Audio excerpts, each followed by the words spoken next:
vedare tinokuchingamidzai zvekare kune chimwe chirongwa pano paZim Facebook Secrets and Confessions. Tadzoka zvekare nemamwe mamessages. Regedzai tibva tapinda mumamessages edu atadzoka takakubatirai. Message yedu yekutanga yakamira sekudai so: hanzi makadi zvenyu mukoma, ndinokumbirawo kuti munge muchindiposterawo nyaya yanguwo makaviga chitupa changu. Ndauyawo pano because ndine confession yangu iyo yandiinayo. So inini ndiri mukadziwo ndiri kuraramawo ndiri munomu munyika yeSouth Africa. Ndakaroorwa zvangu, but mukoma Nash, inini nemurume wangu tinogarawo paPrazi apo patinoshanda zvekare. Iwo ndiyo secret yangu yandiinayo. Uye zvekare ndiri kudawo kuti vateereri venyu vange vachizondipawo maadvices, because paPrazi apa mukoma Nash, zvaizvezvi pane varume avo vanokwana ivo kuita vatatu who are taking advantage of me. Saka handichaziviwo zveshuwa, handichatombozivi kuti ndoitawo sei. Ndatova very confused and I am very worried kuti kana murume wangu akazosvika pakuzvibata, dai kwanga kuri kunzi ndingori nechikomba chimwe chete, aiwa taikwanisa kungoti miskanzwa, but varume vatatu here, how am I going to explain it to my husband? Saka ndinodawo kuti mushure mekunge vedare renyu vazoteererawo nyaya yangu vange vachizondipawo maadvices. Saka mukoma Nash, zvakaitika ndezvekuti ndakati ndauya kuno kuSouth Africa ndokubva ndazotanga manje kugara nemurume wangu uyu wandiri kugara naye. So mukoma takangosangana ipo pano paPrazi pano, because iye ndainge ndakudzwa kuti ainge ari munhu ainge ari bore, uye zvekare ainge akabirwa mari neimwe girlfriend yake, but tikangoti vainge vava kutongogara vose vachichaisana mapoto semurume nemukadzi. Saka iye manje paakaona kuti vainge vaunganidzawo mari yainge yakawanda, ndo paakabva azotiza manje mukadzi uyu. Mari iyoyo yaakatiza nayo, it included even the bonus money. Saka ndakabva ndangomuda murume uyu mushure mekunge ndaudzwa nevanhu vakawanda kuti apa ndainge ndatozviwanira munhu ainge ari bore, an honest guy, someone atongori bore. So takabva tazotanga kugara tose, because panguva yacho iyoyo tainge takati one day. Saka ndakabva ndazotya kuti kana munhu uyu sezvo ari kundiudza kuti iye anondida, kana ndikaita sekunge ndisingamude, zvimwe kuda aikwanisa kuzonyengawo vamwe vakadzi avo vainge vari desperate, because tainge takatowanda tichitongogara mune rimwe ziroom takati one day tiri vanhukadzi masingles ega ega. Saka taitova tiri papressure yekuti tinge tichitsvaka someone, because murungu wepo iye anowanzokufevha kuti avo vanoramba vachishanda vanenge vari macouples, mukadzi nemurume. So ndo pandakabva ndazotanga kugara manje neuyo akazova murume wangu. Zvadaro mukoma Nash, munongozivawo kuti mumaPrazi munenge muine vamwe vanaforomani vaya vekuti havadi kungoona chinhu chinonzi dress. Kana vakangoona mukadzi wekuti vanenge vasati vakambomunzwa kuti pabonde anoita sei, vanobva vatoita sekunge vasina kukwana. Saka ndainge ndopiwa zipressure like varume vepakomboni pano patinogara vainge vachingoti kana vakangondiwanira mukana apo pandinenge ndiri ndega, munhu obva atouya obva atokudza kutoti chandokwanisa kutokupa kana pay yangu yose, chingondipa kana 1 round. So zvadaro mukoma, ndakabva ndazotanga kudanana nevamwe foromani. Chakandibhowa ndechekuti iye murume wangu munhu uya wekuti he is too soft. Munoona kuti munhurume unofanira kuitawo checked up, because ndichitanga kugara naye ndakabva ndamubvunza kuti ipo paPrazi apa ainge ava nemakore mangani achishandapo. Saka ainge achitotaura zvekuma 13-14 years achingoshandapo paPrazi apa munhu passport dololo, license dololo. Sure, paPrazi pekuti pane mishini yakasiyana siyana yekuti unofanira kuti unge uchingoita shungu, because murungu wacho haarambi. As long as iwewe uchida kungodzidzira basa, unofanira kutoti unge uchitodzidzira mishini iripo pabasa ipapo, because anotogara achitoti handikupei mari yakawanda, because panapa it's more like a training center. Avo vanenge vachida kudzidzira kudriva matractor vanotongodzidzirawo kudriva matractor ipapo, uye zvekare avo vanenge vachida kushandisa zvigredha uye vanoshandisa maTLB, maforklift. Saka vazhinji vanozoti kana vawana experience manje zvavanozoita ndezvekuti vanobva vazotanga kutsvaka mabasa samwe kune mamwe maPrazi kunobhadhara. Saka murungu iye anotozviziva kuti vanhu ava ndozvavanoita, but wangu murume haatomborina shungu. For all of these years that he has stayed on this farm, murume wangu haana kana basa raanombogona. Iye atonakirwa zvake nekudriva lawnmower yake achishanda sagarden boy. Haagonewo kushandisa kana maforklift sezvinoita vamwe. Izvozvo patori nezvimwe zvikomana izvo zviri kutoti kana zvikakwanisa kudzidzira kudrivawo maforklift awa zvobva zvaita macertificate zvototanga kutoaplayawo. Takanzwa kuti hanzi kunana Poland kuri kudiwawo maforklift drivers, but murume wangu akarelaxa mukoma, munhu uya wekuti akarivara to the last level. Like mazuva andakatanga kugara naye aiva nehunhu huya hwekuti semumapuraziwo tinongoendawo kutauni kahwani, aizoti kana tobva mutauni manje aibva azotenga chingwa chinenge chisina kusilaisiwa obva azongonyobvora pakati apa anenge atenga zipoloni obva azongonoti zipoloni riya muzichingwa riya ndo obva atotanga kutodya zviya zvichibharanzi.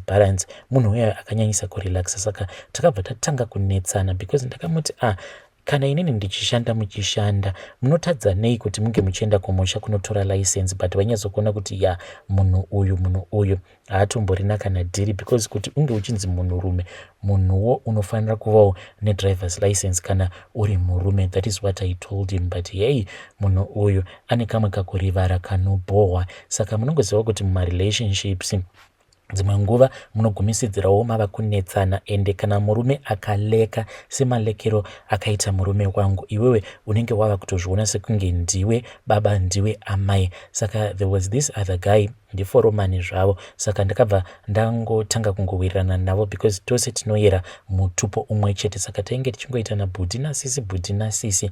Zvadaro manje ndakabva ndazotanga manje kushare masecrets angu ose naye. Everything that was happening in my marriage ndainge ndotaurawo naye because naiyewo ane machallenges awo aanosangana nawo murelationship make, because iye mukadzi wacho anokontrolewa too much naamai vake. Saka zvinhu zvizhinji anototanga atombobvunza kuna amai vake instead yekuti ange achingoronga directly nemurume wake. Saka taizoti paya kana tiri kubasa tinenge tichingoudzana nhamo dzedu throughout the day, we will be communicating. Saka izvi zvakabva zvazoita kuti tinge tichizova ne very strong bond. Taizototanga kutotaura, iye achitondiudza kutoti ndatonyimwa bonde izvezvizvi, ndichitomubvunza kuti like saka uri kutonzwa kutoda bonde izvezvi, iye achitondiudza kutoti saka izvi zvakabva zvazoita kuti ndinge ndichizotanga kuita mafeelings naye, because pane pamwe pandakazomunzwira tsitsi achindiudza kuti ainge ava nealmost 2 weeks asingazivi kuti chii chinonzi munhukadzi. Saka ainge ondikumbira achiti chingondibvisawo nyota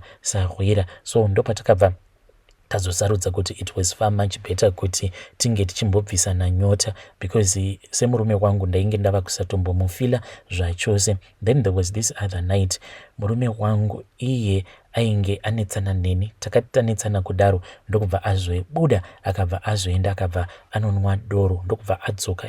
Zvashoko aakandiudza ipapo mashoko iwawo anondirwadza, because iye akabva anditi sezvo ndainge ndatadza kumupa mwana zvainge zviri nani kuti ange achingoita rombe rekupedzisira, chidhakwa chekupedzisira. Akabva ati handiti unoona black label iri randakabata, kubva nhasi ndiro rava first born uye zvekare ndiro rava last born yangu, nekuti iwewe waramba kundizvarira. Ndikabva ndati iwewe pawakapinda mufirst marriage yako wakaita mwana here neex-wife yako? Akabva ati kwete. Ndikabva ndati inini handiti unozviziva kuti tichipinda tose mumarriage ndainge ndiine vana vangu, zvichireva kuti inini kana kuri kunzi iwewe kana uchigona kuzvarisa unofanira kuti unge uchindizvarisa, because I have proved myself to the world kuti ndinozvara. Iwewe vakadzi vaviri, why is it you are struggling to have a child?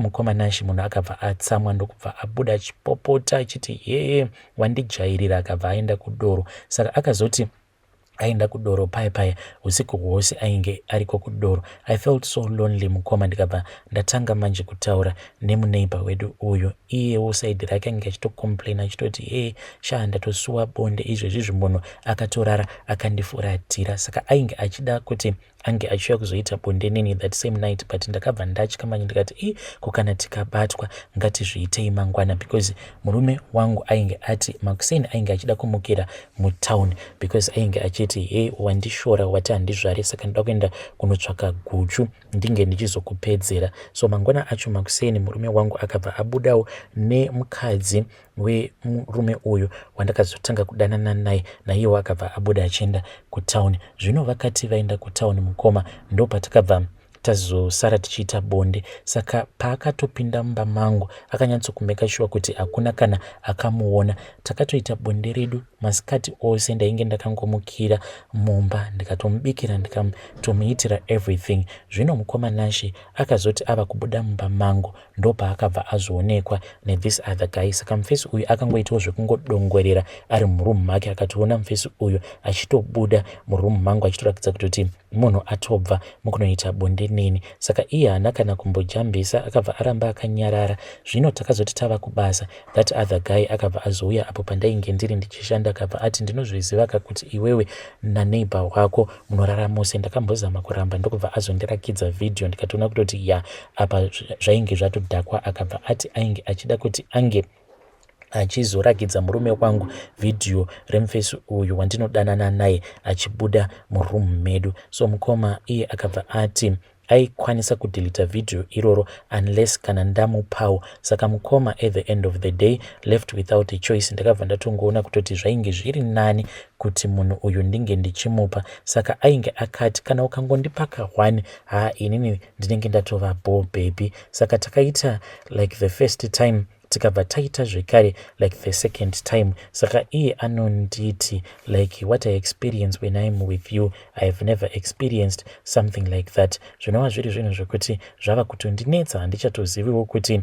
ndoitawo sei. Ndakabva ndatanga manje kurara nemurume uyaya kudzamara ndichizomuudza kuti ndainge ndava kusada kuramba ndichingorara naye. So kune kumwe kwandinoenda kupeace job because paprice pedu apa pane umwe foromani. Saka foromani uyu iye murungu, but varungu vaivaiwo vanotozvitambudzikirawo vasina zvavo mari. Saka ndinopota ndichienda kumba kwake for mapeace job pama weekends. So mukoma last week iyo ndakazoti ndiri kumba kwavo, then the wife had gone out. Ndainge ndasara ndinaye murungu uya nevana vake, but vana vacho vainge vatori busy vachitamba magame avo paTV in their own rooms. Saka inini ndainge ndiri busy mune imwe room iyo yavanoti mud room macho imomo mandinoitira washing. Saka akabva azongouya paya ndokubva tatanga kuita nyaya because anotogona kana chiZulu tichitoita majokes paya. Saka akabva azonditi ainge akanzwa kuti vanhu vatema, vakadzi vatema vanonaka pabonde. Akabva ati iye ainge achida kumbonzwa kuti ichokwadi here. Saka paakataura zvinhu izvozvo ndakabva ndarohwa nehana because ndainge ndisingambotarisiri kuti angandiudza mashoko akadaro. Saka iye paakaona kuti ndainge ndava kungonyara ndo paakabva azondiburitsira 200 rands. Akabva anditi mari iyi. Ndikabva ndati imari yei? Akabva ati ndikuda kungokurakidza chinhu changu chete then ndotokupa mari iyi.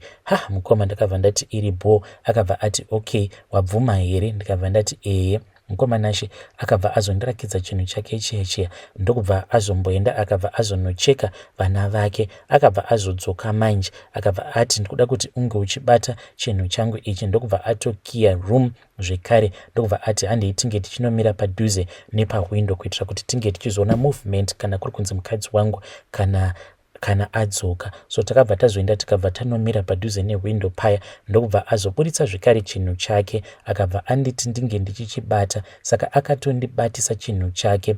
Now mukoma like this following weekend pandiri kudzokera kumba kwake kandauyawo pano pachannel yenyu kuti vedare renyu vange vachizondibatsirawo vachindipawo miono yavo. Please advise me. Ndichange ndichizotevererawo mucomment section.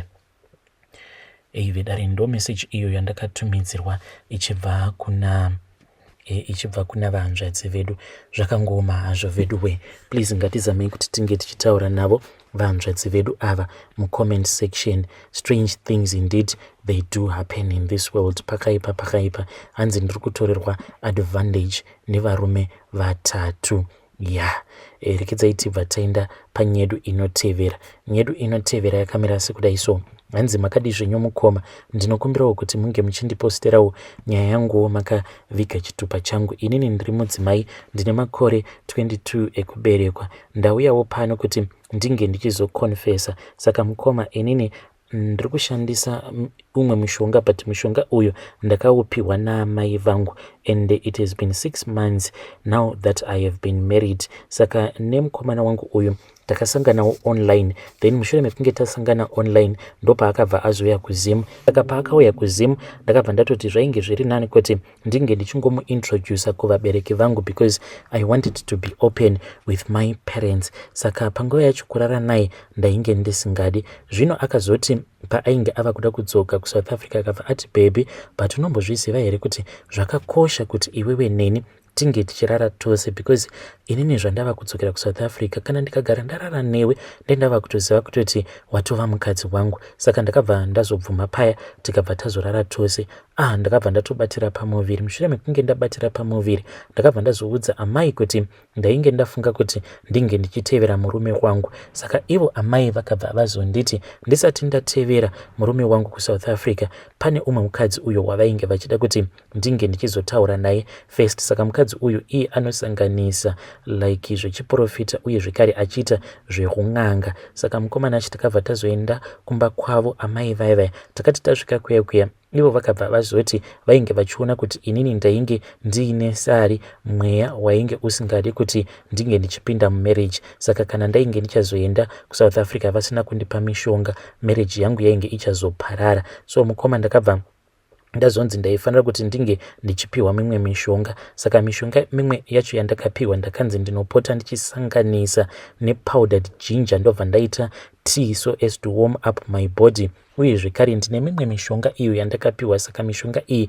ndinotoita yekutozodza pasikarudzi yangu kuitira kuti iye murume wangu ange achizova very addicted kwandiri. Usiku kana tapedza kugeza nemurume ndinozoti paya kana ndozora mafuta ndinobva ndazotora mushonga uya paya pandinenge ndichiona kuti anenge asina kuisa attention yake pandiri ndobva ndakasika ndobva ndazozora mushonga uya pasikarudzi yangu zvekuti iye anongogara achingofunga nezvangu. Ende ndinotoona kutoti munhu uya atova very addictive. Uye zvekare ndakapiwa umwe mushonga. Saka mushonga uyu ndakanzi ndinofanira kuti ndinge ndichingouyisa mupilo make. Saka ndozvandakatoita. That same night pandakatosvika iye akabva abuda achiti ainge achida kumboenda kunotenga something mafast foods because I arrived at his house like really late. Saka akangoti achingobuda iniwo ndikabva ndatotora pilo ndikatoti iyi ndiyo yava pilo yangu. Then mupilo make ndoma ndakabva ndazoisa umwe mushonga wacho.